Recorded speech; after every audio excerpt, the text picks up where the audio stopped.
خرجنا من الهوامش وسجلنا حضورهن في كل القوات، فمن طلب العلم إلى ميادين القتال تعددت أدوارهن، فأثبتن كفاءتهن وجدارتهن. في هذا اليوم 8 من مارس نقف إجلالا لكافة ماجدات الجيش الوطني الشعبي التي واصلن الكفاح من أجل جزائر جديدة حرة وقوية.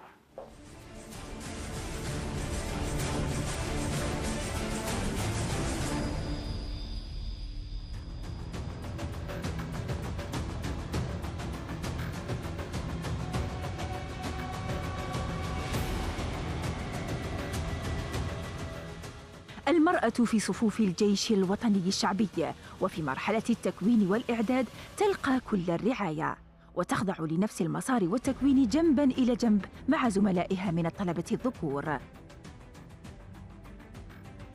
تواجدها بأكاديمية شرشال العسكرية كطالبة ضابطة هي أولى المراحل التي تكتشف فيها الحياة العسكرية وتخطو أولى خطوات النجاح والتألق.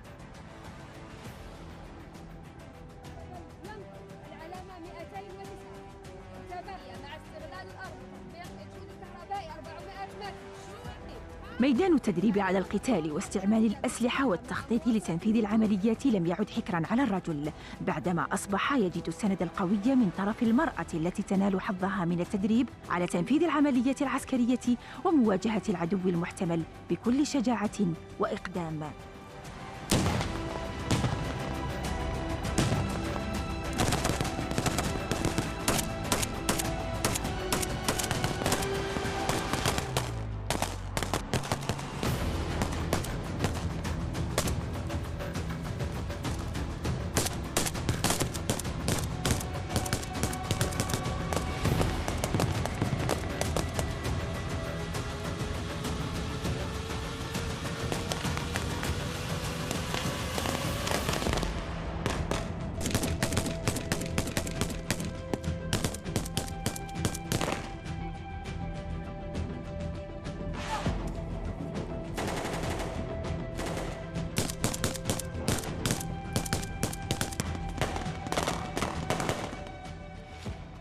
شباب جزائري إناث وذكور جنباً إلى جنب نحو هدف واحد ومصير مشترك، غايتهم الدفاع عن الوطن، سلاحهم المثابرة والعمل.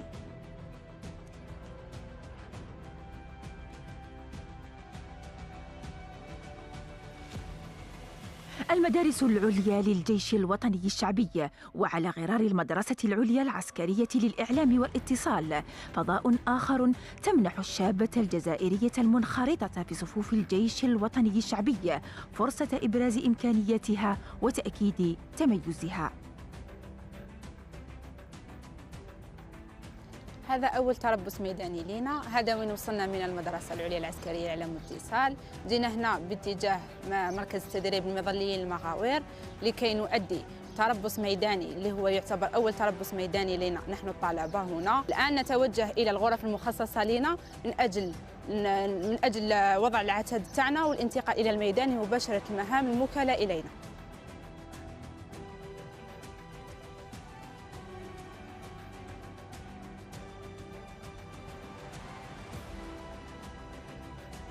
شابات جزائريات تصنعن التحدي، طالبات المدرسة العليا العسكرية للإعلام والاتصال في الميدان بعيداً عن مقاعد الدراسة يواجهن تحد آخر بعدما تميزن في طلب العلم.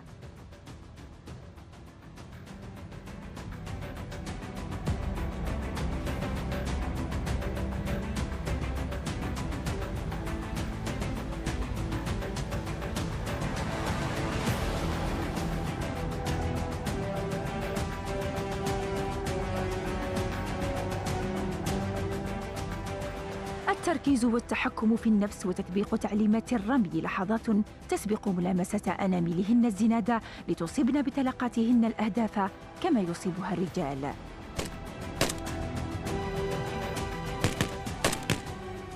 كانت هذه نهاية حصة الرمي. بعد ما طبقنا جميع القواعد اللي وصلنا عليها المدرب، دوك راح نشوفوا النتائج تاعنا في السدادات ونشوفوا شحال جبنا النتيجة.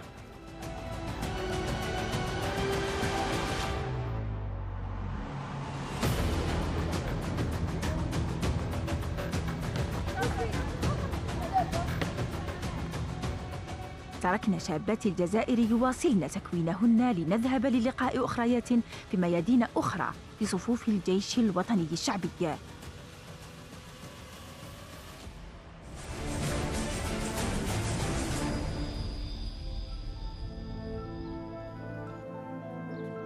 في عرض البحر وعلى متن إحدى الوحدات العائمة لقواتنا البحرية، كان لنا لقاء مع نساء جزائريات يتقاسمن مع زملائهن الرجال شرف الدفاع عن حدودنا البحرية وسلامة وأمن مياهنا الإقليمية. بعد التخرج من المدرسة العليا البحرية بتمنفوس، قمت بسنة تطبيقية على مستوى المدرسة السفينة الملاح، وحاليا أعمل على مستوى هذا المتن منذ 6 أشهر كمساعد لضابط الربعية في تحديد الأهداف الجوية والسطحية.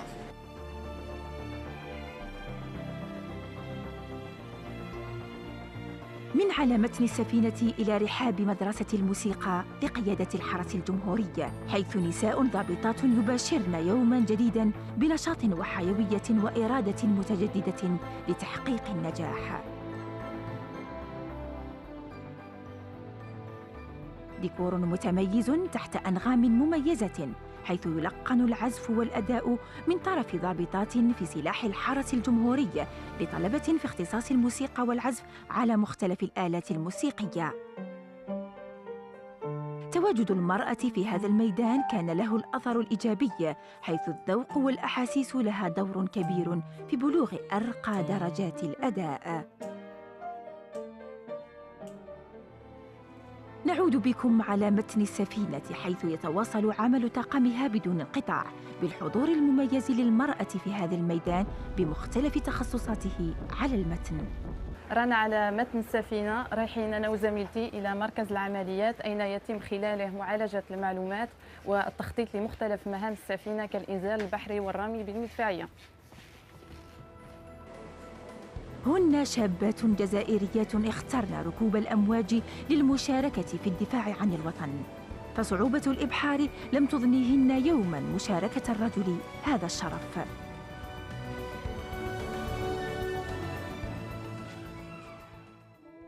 تتواصل يوميات أفراد مدرسة الموسيقى لقيادة الحرس الجمهوري، حيث تبرز المرأة مواهبها في العزف والأداء وتطلق العنان لأحاسيسها لتجود حنجرتها بأعذب ألحان الموروث الغنائي الجزائري الأصيل، الذي يلعب سلاح الحرس الجمهوري دورا كبيرا في الحفاظ عليه إلى جانب العديد من التقاليد الجزائرية الأصيلة.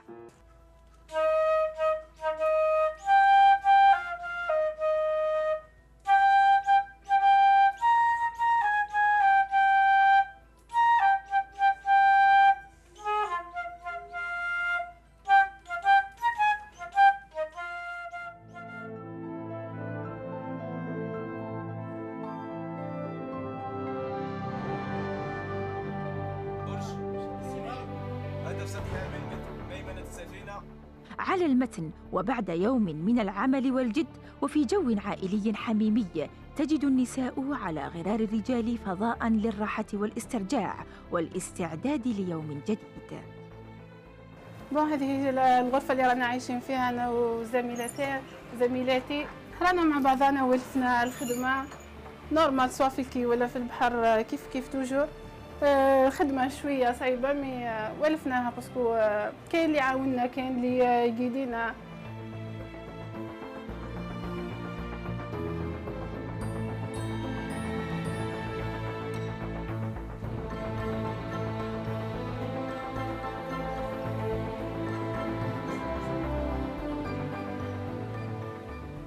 من بين النشاطات نقوم بها خارج أوقات العمل لو سبور على مستوى القاعة الرياضية المتواجدة على المتن للتخلص من ضغوطات العمل وكذلك الحفاظ على اللياقة البدنية.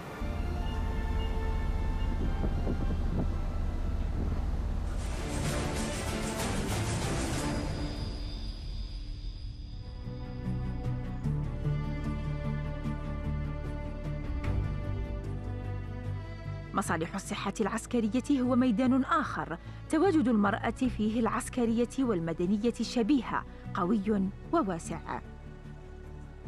بالمستشفى العسكري الجامعي المختص بوشاوي رافقنا طبيبات في مختلف التخصصات منذ وصولهن الباكر إلى المستشفى، حيث يباشرن عملهن كل في اختصاصها ليساهمن بذلك في ضمان التكفل الصحي لأفراد الجيش الوطني الشعبي، خاصة وأن القيادة العليا وفرت كل الإمكانيات البشرية منها والمادية لإنجاح هذه المهمة النبيلة والحساسة.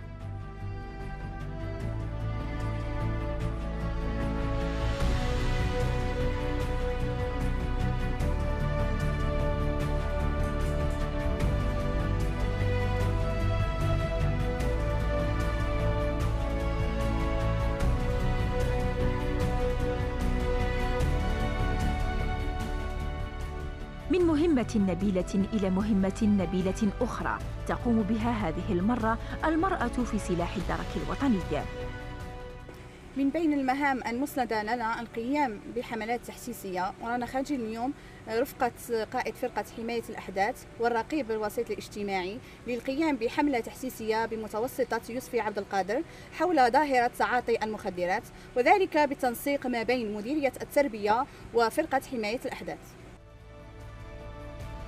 الخروج إلى الميدان والقيام بحملات التحسيس لأبنائنا في المدارس مهمة نبيلة تقوم بها المرأة في سلاح الدرك الوطني، حيث يكون تواجدها عامل مساعد على توصيل الرسالة، خاصة عندما يتعلق الأمر بالطفل.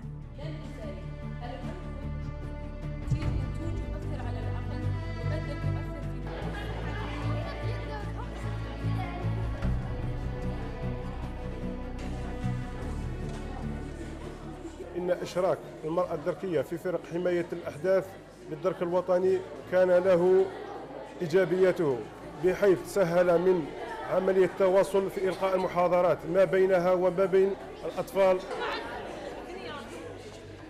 بصفتي وسيط اجتماعي ونظرا للحملات التحسيسية اللي نقوم بها، نخرج للمؤسسات التربوية باش نقوم بعمليات التحسيس للأطفال حول الظواهر الاجتماعية كالمخدرات والاستعمال السلبي للإنترنت، نحسوهم حول هذه الظواهر والسلبيات تاعهم. وكوني كامرأة ساعدني هذا الشيء باش نتعامل مع الأطفال القصار ونوصل الرسالة تاعي بأكمل وجه.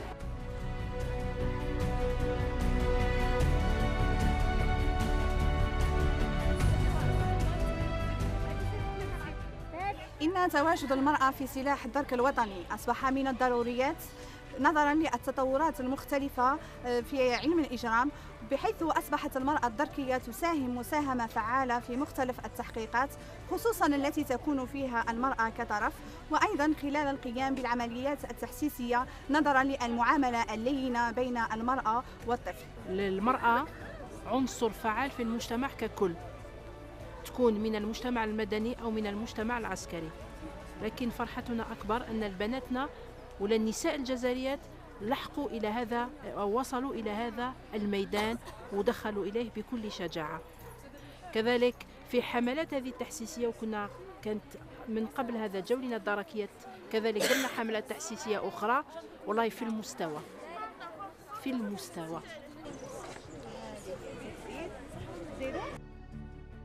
عدنا إلى المستشفى العسكري الجامعي المختص بوشاوي، وعمل الطبيبات لا يزال متواصلاً.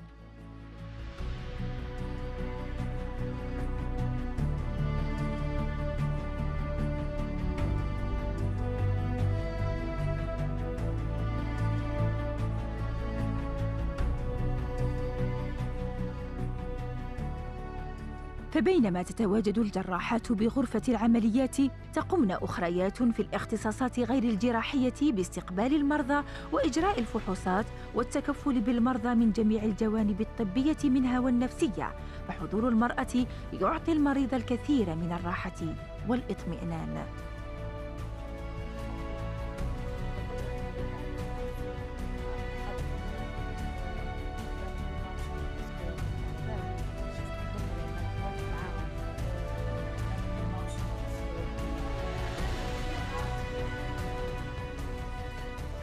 لقاء يجمعهن عند الغداء، يتبادلن أطراف الحديث ليعدن بعدها إلى عملهن.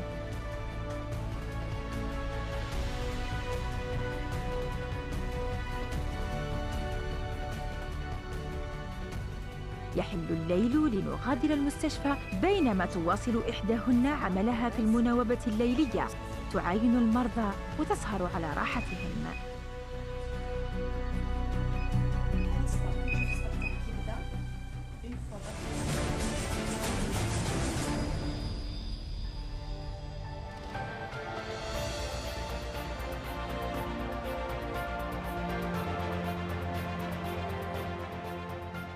لم تترك المرأة في الجيش الوطني الشعبي مجالاً إلا اقتحمته.